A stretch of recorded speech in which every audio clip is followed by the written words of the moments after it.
Hey Amanda, this is a response to your post on dreams. So that was a really bad attempt by me at creating atmosphere using wind chimes. Yeah, thanks for posting something on dreams, because it's one of my favourite subjects to talk about. I've got so many dreams that I've had and they're all really interesting, well, to me they are, and I often have reoccurring dreams.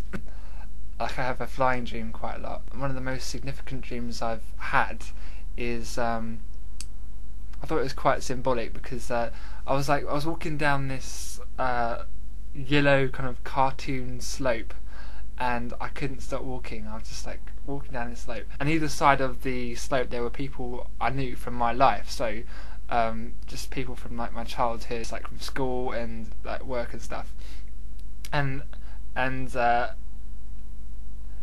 I kept walking down. I kept walking down this slope. But I couldn't stop because it was so steep, and basically I didn't have time to talk to anyone. I had no control over where I was going, and I found that symbolic because at the time I was in a really hectic job I didn't want to be in, and I kind of realised I didn't really make enough time for like seeing people, so I quit that job not on the basis of that dream, but it was kind of symbolic to me at the time, because I thought, yeah, that's what my subconscious is telling me, that that I'm not giving people enough time. So I think dreams are really useful in decoding the subconscious, because I think the subconscious knows more than we think we know. It's kind of useful to listen to dreams because they can tell us things that we know but we don't admit. So that's what I think is really interesting. I also had a premonition once. I dreamt that there was going to be a car crash. Well, I didn't know there was going to be a car crash. I just dreamt of a car crash. And the next day, there was a car crash outside my house.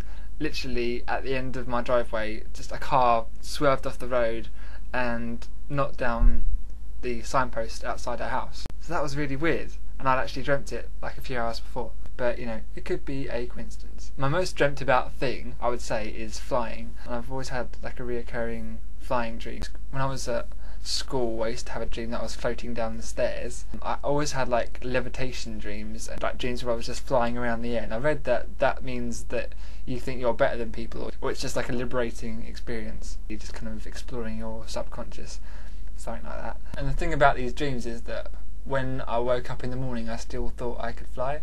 So I had this technique where basically in the dream, the way I would fly is I'd push against the ground. So the force of me pushing against the ground would pull me up. It was like a science. I actually worked it all out. And I woke up in the morning quite a few times and just thought, hey, I can fly. But I could not fly. Actually, I had a dream last night where I was flying in a car over a maze. It was really cool. It was like one of those cars off Back to the Future, kind of a hover car, but it was quite high up. Yeah, I was just flying over a maze, and I interpreted that today as maybe I'm taking a shortcut in life. That's one thing it could be. Or symbolically, the maze could have been the rat race, and me driving over it could be like me kind of... Yeah, that was a really good dream. It could have had something to do with the fact that I watched Back to the Future the other day, and I went in a maze last week.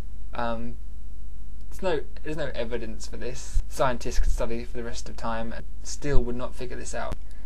Goodbye! Sorry, I just wanted to create some atmosphere. Goodbye! It's not a ghost. Why am I saying it like a ghost?